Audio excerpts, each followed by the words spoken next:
수급성 공급 정책을 시사한 이후 원달러 환율 하락폭이 세계 주요국 통화 중 가장 큰 것으로 나타났습니다. 기업 경기 실사 지수가 두 달째 하락하며 42개월 만에 최저치를 기록했습니다. 우리나라 첫 우주 발사체 나로우가 다음 달 9일과 24일 사이에 발사될 예정입니다.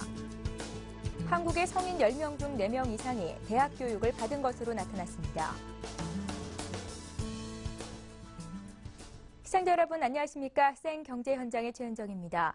한 주의 첫 출발이었던 오늘 코스피 지수는 1900선을 회복하지 못한 채 거래를 마쳤는데요. 자세한 시장 이야기와 함께 이번 주 투자 전략까지 짜보겠습니다. 신한금융투자 삼성역 지점의 남경표 대리를 전화로 연결합니다. 안녕하세요. 네, 안녕하세요. 예, 오늘 시황부터 정리해 주시죠. 네, 금일 코스피 지수는 장 초반에 상승세를 지키지 못하고 1900포인트 선 아래에서 거래를 마쳤습니다. 지난 주말 미국 증시가 경제지표 호조에도 불구하고 재정절벽 위기감 및 부진한 기업 실적의 혼조세를 보임으로써 국내 증시도 뚜렷한 방향성을 찾지 못하는 모습을 보여주었습니다. 수급상으로는 개인 및 외국인 투자자가 각각 1,219억 원, 1,256억 원을 순매도하였고 이에 반해 기관 투자자는 2,440억 원 매수 우위를 보였습니다. 업종별로는 의료정밀, 건설, 전기전자 등의 업종은 상승 마감, 운송장비, 기계, 전기가스 등의 업종 하락 마감하였고요. 시총 상위 종목 중에서는 삼성전자, 포스코, LG화학 등은 상승 마감, 현대기아차 및 현대모비스 등은 하락 마감하였습니다. 특히 LG그룹주들이 3분기 호실적 및 실적 개선 전망에 상승 마감하였는데요. LG디스플레이가 장중 52주 최고가를 경신하는 등 LG전자 역시 상승 마감하였습니다. 이에 반해 현대차그룹 3인방은 실적 악화 및 환율을 우려까지 겹치면서 약세를 면치 못했습니다. 이와 함께 코스닥 지수는 2% 넘게 급락하며 2개월여 만에 500포인트 선을 내주었습니다. 금일 코스닥 지수는 정강 후약의 흐름을 되풀이했는데요. 그동안 급등을 주도했던 주요 테마주들이 일제 하락세로 돌아서면서 나타난 현상으로 분석되고 있습니다. 수급상으로는 개인 및 외국인 투자자가 각각 99억 원, 76억 원을 순매도하였고 이에 반해 기관 투자자는 151억 원 매수 우위를 보였습니다. 업종별로는 종이, 목재, 운송, 비금속, 통신서비스 업종이 상승 마감하였으나 제조, 유통, 화학, 제약, IT 부품 등 대다수 업종은 하락세를 보였습니다. 시총 상위 종목 중에서는 SM, 다음, SK 브로드밴드, GS 홈쇼핑, 포스코 캠텍 등이 상승 마감, 셀트리온 파라다이스, CJ 오쇼핑, 서울반도체, CJ E&M 등은 하락 마감하였습니다. 네, 수급 심리가 급속도로 위축되면서 오늘 코스피에 비해서 코스닥 하락폭이 깊었습니다. 이번 주 체크해볼 만한 사항들이 있을까요? 네, 최근 국내 증시는 글로벌 경기 및 기업 실적 우려가 부각된 시점에서 QE3 이후의 원화 강세가 외국인 투자자의 차익 실현 욕구를 자극하고 있는 상황이고요. 이와 함께 기관 투자자의 매매 패턴이 대체로 빨라지면서 종목별 변동성도 다소 확대되고 있습니다. 금주에도 주식시장에 전반적으로 모멘텀이 부재하기 때문에 외국인 매도세는 좀 더 이어질 것으로 전망되고 있지만 지난주에서 금주까지 어닝 시즌이 어느 정도 마무리 국면을 접어들면서 외국인 매도 강도 역시 다소 완화될 것으로 예상되고 있습니다. 최근 국내 증시 하락을 이끌고 있는 주요 원인으로는 미국 증시의 불안한 모습을 들 수 있을 것 같은데요. 미국이 QE3 이후 주택 고용 개선에 따른 경기 회복 기대감이 유효하지만 절대적 개선 정도가 정상화 수준에 한참 미흡한 상황이기 때문에 정상화까지는 다소 시간이 필요해 보입니다. 또한 4분기 기업들의 실적 전망이 그리 좋지 않다는 점에서 재정절벽에 대한 불확실성이 기업의 투자 활동을 위축시키고 있는 형국입니다. 11월 초 대선이란 이벤트를 앞두고 있는 상황이기 때문에 대선 이후에도 재정절벽 우려는 지속될 전망이고요. 예상하기 어려운 정치적 변수 및 기업 투심 위축의 영향으로 당분간 주식시장 역시 제한된 흐름이 이어갈 것으로 전망되고 있습니다. 한편 유럽에서는 스페인의 구제금융 시장이 지연되고 있는데요. 무디스의 지방정부 신용 등급 하향 조정 등의 압박에도 불구하고 유럽중앙은행의 OMT, 이른바 부실국가 국채 무제한 매입 프로그램 발표 이후 국채 수익률이 낮아짐으로써 스페인의 버티기 국면이 지속되고 있는 점 역시 증시에는 불확실성으로 작용하고 있는 것 같습니다.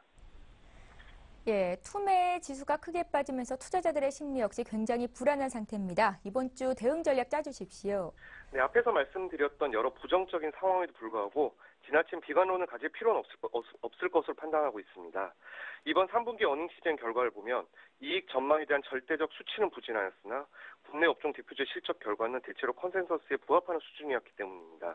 물론 이러한 부분이 어닝 시즌 동안 이익 추정치가 하향 조정된 결과라고 할 수도 있겠지만 국내 주요 기업들의 전반적인 이익 안전성 및 경쟁력은 확인되었다고 할 수 있을 것 같습니다. 따라서 11월 6일 미국 대선에 따른 불확실성이 제거될 때까지 지수의 변동성은 감안하되 추격 매도에 나설 필요는 없어 보이고요. 최근 조정에 따른 급락 종목은 과열 해소 핵심 종목 중심으로 재반등에 무게를 두고 있습니다. 특히 기관이 집중적으로 매수하는 종목에 대한 관심은 지속적으로 가져야 할 것으로 판단하고 있습니다. 예, 지금까지 신한금융투자 남경표 대리와 함께 증시 전략 짜봤습니다. 고맙습니다. 고맙습니다.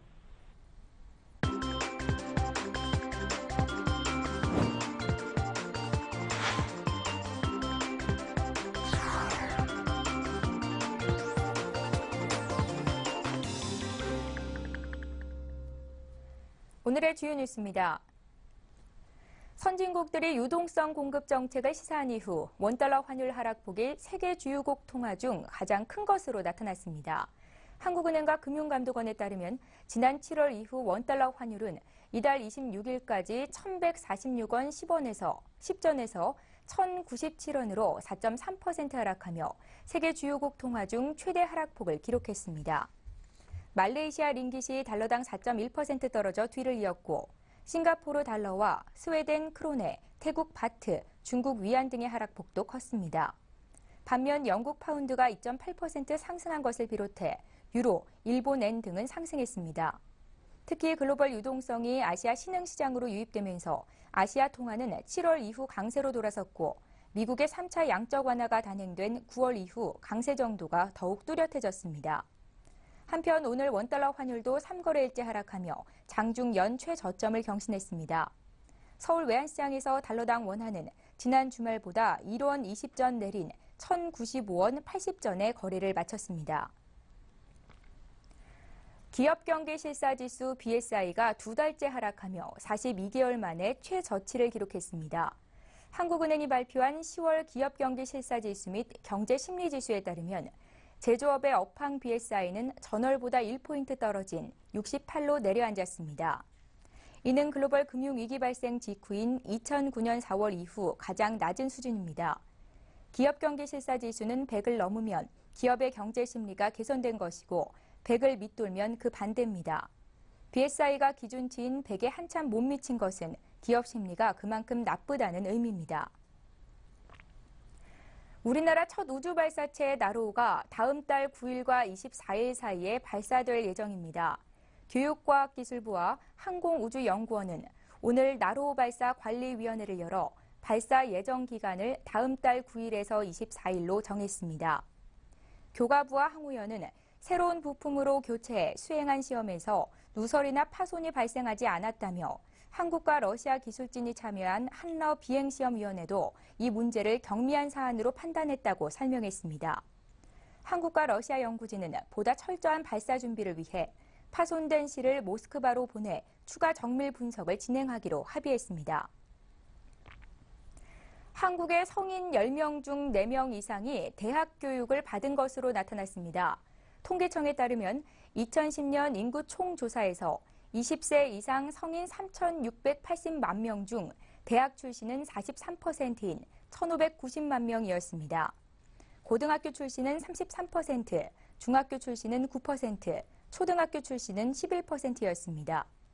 성인 인구에서 대학 출신이 차지하는 비중은 꾸준히 늘어 1980년 10.3%, 1990년 18.8%, 2000년 31.4%에 이어 2010년 40%가 넘을 정도로 기하급수적으로 증가했습니다.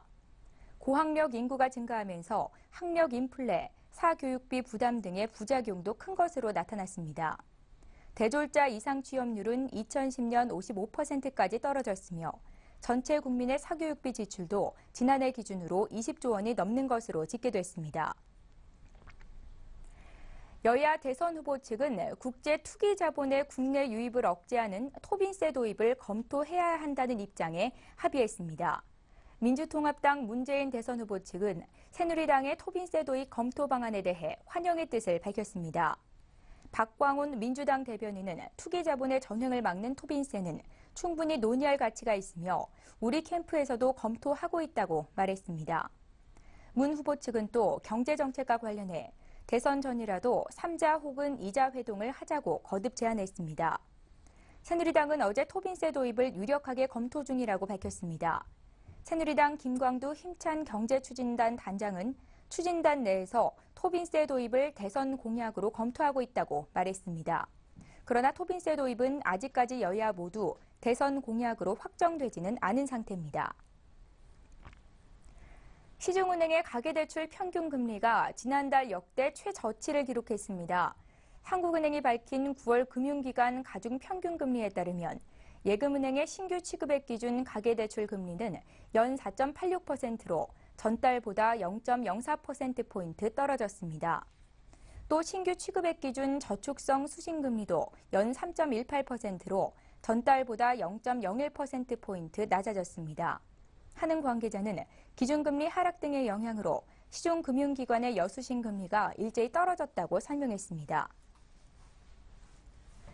우리 경제의 성장 엔진이 사실상 가동되지 않고 있습니다. 우리나라의 지난 3분기 경제 성장률이 전분기에 비해서 0.2% 정도 증가하는 데 그쳤고요. 또 상장사들의 3분기 실적 발표가 최근 한 달 새 이어졌지만 삼성전자 이외에 뚜렷한 어닝 서프라이즈를 기록한 기업도 없었는데요. 경기 부진 양상이 과연 언제까지 나타나게 될지 한번 살펴볼 필요가 있을 것 같습니다. 오늘 서울경제신문 증권부의 서은영 기자와 함께 이야기 나눠보겠습니다. 안녕하세요. 네, 안녕하세요. 예, 최근 L자형 불황 곡선이 내년까지 이어질 것으로 전망되면서 선진국의 상징으로 꼽히는 국민소득 3만 달러 달성이 앞으로도 10년 정도나 더 걸릴 것이라는 전망이 나왔다고요. 네, 현대경제연구원은 한국경제의 구조적 문제점과 대응과제라는 보고서에서 지난 4년간 1인당 국내 총생산 증가율이 연평균 1%에 그쳐 향후 3% 미만 증가율이 계속된다면 3만 달러 도달에 10년이 더 소요될 것이라고 전망했습니다. 2만 달러 함정에서 벗어나기 위해 성장 잠재력을 높이는 특별한 노력이 필요하다는 지적도 내놨는데요. 우리나라는 지난 2007년 처음으로 1인당 국민소득 2만 달러를 넘어선 후 5년간 2만 3천 달러를 벗어나지 못하고 있습니다. 반면 선진국은 2만 달러에서 3만 달러로 도약하는 데 8년, 2만 달러에서 4만 달러까지 평균 14.2년이 걸렸습니다. 우리나라가 8년에 맞추려면 올해부터 연평균 7.6%씩 성장해야 하는데 2007년부터 2011년까지 1인당 GDP 증가율은 연평균 1%에 불과합니다. 4분기 또는 내년 1분기 성장률이 마이너스로 추락할 수 있다는 비관적 목소리도 나오고 있는데요. 대외 여건 불확실성이 여전하다 보니 4분기가 3분기보다 나을 것이라는 전망을 내놓기도 힘든 상황이고 또 유로존 위기가 파국으로 치달을 경우 4분기 마이너스 성장은 물론 그 이상의 타격이 올 수 있다는 겁니다. 예, 그런가 하면 우리 기업들의 3분기 성적표 역시 기대에 크게 못 미쳤죠? 네, 글로벌 경기 침체로 3분기 국내 상장사의 80%가 어닝 쇼크를 기록했고 전체 영업이익도 한 달 전 추정치보다 1조 3천억 원이나 줄어든 것으로 나타났습니다. 한국채택국제회계 기준으로 지난주까지 3분기 연결 실적을 발표한 유가증권시장 상장사 41곳의 총 영업이익은 18조 7,034억 원이었는데요. 지난달 말 시장 추정치 19조 9,720억 원보다 6.4%나 줄어든 겁니다. 특히 삼성전자를 제외한 40개 기업의 영업이익은 10조 5,587억 원에 불과해 당초 시장의 기대치보다 무려 14.6%나 적었습니다. 어닝 쇼크를 기록한 기업도 크게 늘어났는데요. 전체의 80%에 달하는 33개사가 시장 예상을 밑도는 영업이익을 발표했습니다. 개별 업체별로 봐도 삼성테크인, 금호석유, 두산중공업 등 추정치보다 20% 이상 영업이익이 줄어든 기업만 17곳에 달했고요. 10개 기업 중 4개 기업이 심각한 어닝 쇼크를 기록한 것으로 나타났습니다. 예, 4분기 실적에 대한 눈높이 역시 크게 낮출 수밖에 없을 것 같은데요. 우리 기업들의 성적표가 이렇게까지 악화된 이유 어디에 있겠습니까? 네, 전문가들은 3분기 실적이 낮아진 눈높이조차 감당하지 못했던 가장 큰 이유를 예상보다 심각한 글로벌 경기 침체에서 찾았는데요. 문제는 이러한 실적 악화가 3분기뿐만 아니라 4분기 이후에도 지속될 가능성이 높다는 점입니다. 주요 국가의 수요가 여전히 살아날 기미를 보이지 않고 있고 원화 강세 역시 우리 수출 기업들의 실적 전망을 어둡게 하고 있습니다. 또 올 연말에는 한국과 미국에서 대통령 선거를 앞두고 있어 정치적 불확실성도 큰 상황입니다. 예, 앞서 뉴스에서도 살펴봤는데요. 기업들의 체감 경기를 나타내는 지수 역시도 굉장히 좋지 않은 것으로 나타났다는데 자세히 전해주시죠. 네, 기업의 경제 심리를 나타내는 경기실사지수 BSI라고 하죠. 2달째 떨어져서 42개월 만에 최저치로 내려앉았습니다. 한국은행이 오늘 발표한 2012년 10월 기업 경기실사지수 및 경제심리지수를 보면 제조업의 업황 BSI는 전월보다 1포인트 떨어진 68을 기록했습니다. 이는 2009년 4월 67을 기록한 이후 가장 낮은 수치인데요. 역대 최저치는 2009년 2월에 44위입니다. BSI는 100을 넘으면 기업의 경제 심리가 개선된 것이고 100을 밑돌면 그 반대입니다. BSI가 기준치인 100에 한참 못 미친 것은 기업 심리가 그만큼 나쁘다는 의미입니다. 제조업 가운데서도 대기업 업황 BSI는 전월보다 1포인트 오른 69였지만 중소기업 업황 BSI는 67로 전월보다 3포인트 낮아져 온도차가 컸습니다. 수출기업 업황 BSI도 전월보다 3포인트 떨어진 72로 내려앉았습니다. 반면에 내수기업 업황 BSI는 1포인트 올라 66을 기록했으나 의미 있는 반등이라고 보기에는 어렵다는 게 전문가들의 해석입니다. 예, 지금까지 증권부의 서은영 기자와 함께했습니다. 잘 들었습니다. 입니다.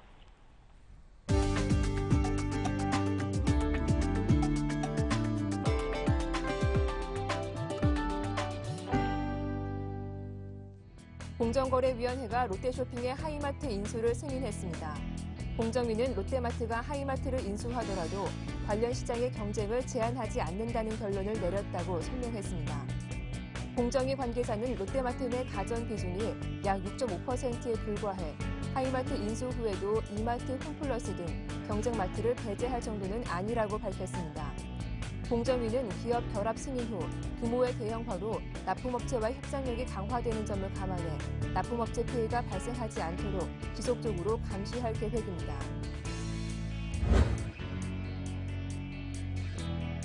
모바일 게임 열풍에 힘입어 카카오톡이 창사 이래 처음으로 흑자를 냈습니다. 관련 업계에 따르면 모바일 메시지 서비스인 카카오톡을 운영하는 카카오는 지난달 월간 기준으로 흑자를 기록했습니다. 이는 2010년 3월 카카오톡을 선보인 지 2년 7개월 만에 처음입니다. 이는 애니팡 드래곤 플레이트와 같은 모바일 게임 부문의 흑자 때문이라고 카카오는 밝혔습니다.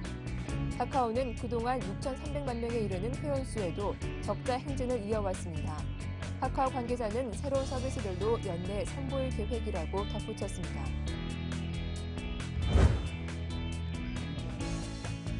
삼성생명이 외부 컨설팅 업체를 통한 경영 진단을 실시합니다. 삼성생명은 최근 경영 컨설팅 업체 올리버 와이만을 선정해 경영 진단을 받기로 했다고 밝혔습니다. 삼성생명 관계자는 손익과 성장성 등 경영 여건이 어려워지고 있어 중장기 경영 계획을 점검해볼 필요가 생겼다며 외부 전문가의 객관적인 시각으로 향후 전략을 정비하고자 한다고 설명했습니다. 이번 컨설팅 대상은 상품과 영업, 마케팅, 고객 서비스, 해외 사업 등 전 부문입니다.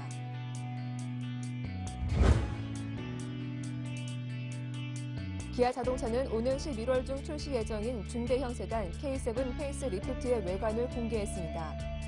새롭게 선보인 K7 페이스 리프트는 지난 2009년 출시 이후 3년여 만에 선보이는 개조차입니다.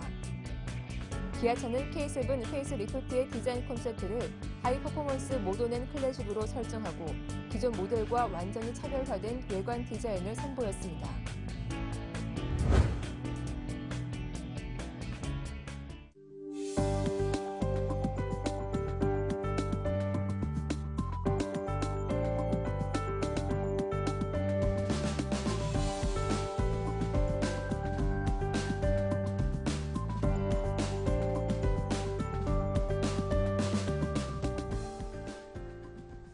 오늘 생경제 현장은 여기까지입니다. 시청해주신 여러분 고맙습니다.